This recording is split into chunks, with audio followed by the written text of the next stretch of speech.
In this video, we're going to talk a little bit about how to get your QuickBooks file ready for your first import using the Ledgersync sync functionality. So I'm in my sample QuickBooks file here, and one of the first things I'm going to do is I'm going to come over to the List tab, and I'm going to open up my chart of accounts and take a look at the bank accounts and the credit card accounts that I want to import to.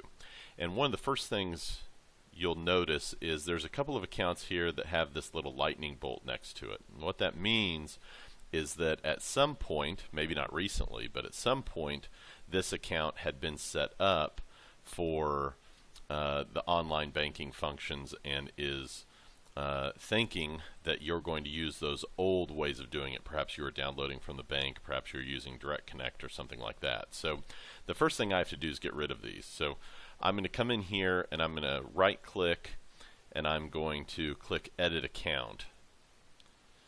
And I'm going to come over to the second tab called Bank Feed Settings.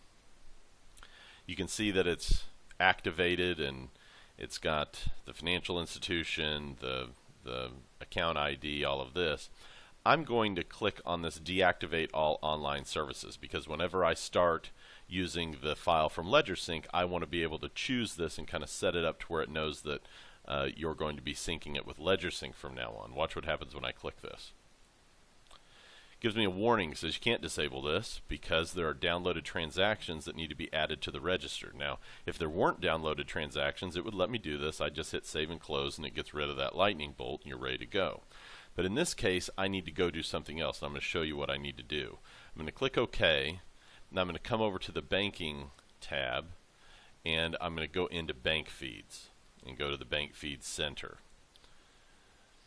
And here, this is the account that I was trying to deactivate. I can see it's got 28 transactions in here waiting, and it's not going to let me deactivate until I do something with these. Now, if these were actual transactions you needed to go ahead and get in the account, then you can come into the transactions list here and just do that. You can put in these transactions where they need to go, reconcile, and you're done. But in this case, let's assume that these are really old transactions that you have no idea where they came from necessarily. You know that the balance is currently correct in the account, so you just want to get rid of them.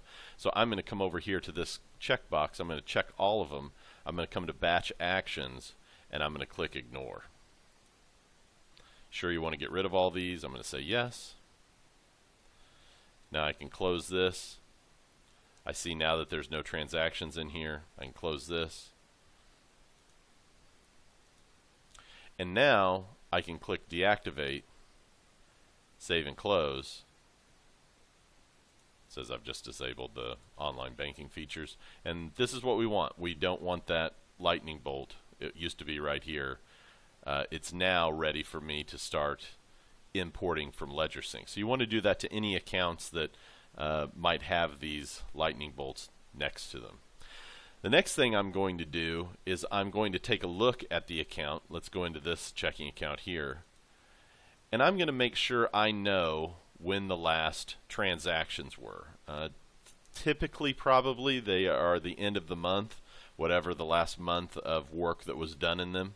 And I'm going to take a little note of this right before I do my Ledgersync work, because I don't want to bring in a file from Ledgersync that overlaps the last date here. So if the last date in this account was June 30th and I've reconciled it, then I want to start my Ledgersync exports from July 1.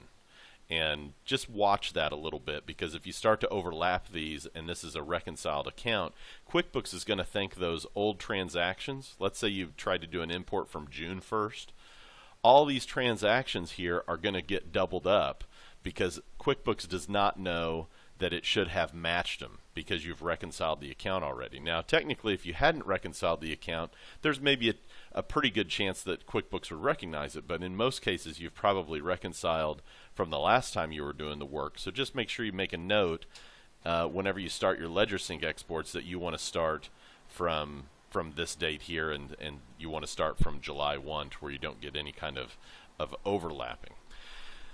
Finally, the last thing that I'm going to take a look at before I really start importing is making sure that I've taken a look at what rules have been created inside this file.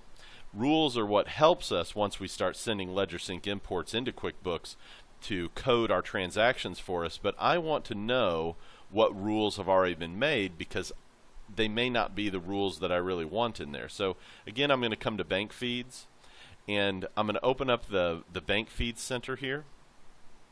And right up in the top left, see this little button right here called Rules.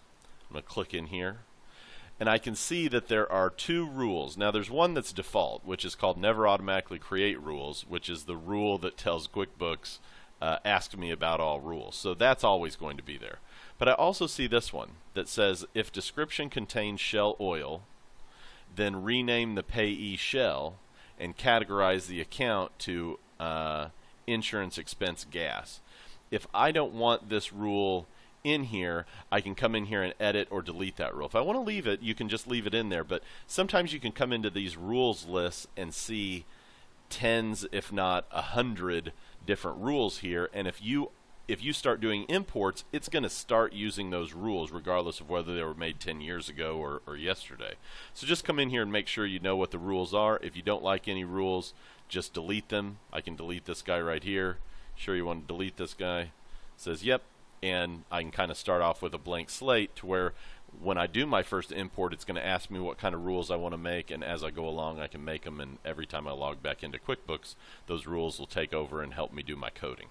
Those are the three main things you want to take a look at before you start QuickBooks imports. If you have any questions, reach out to our support team. Thanks for taking a look.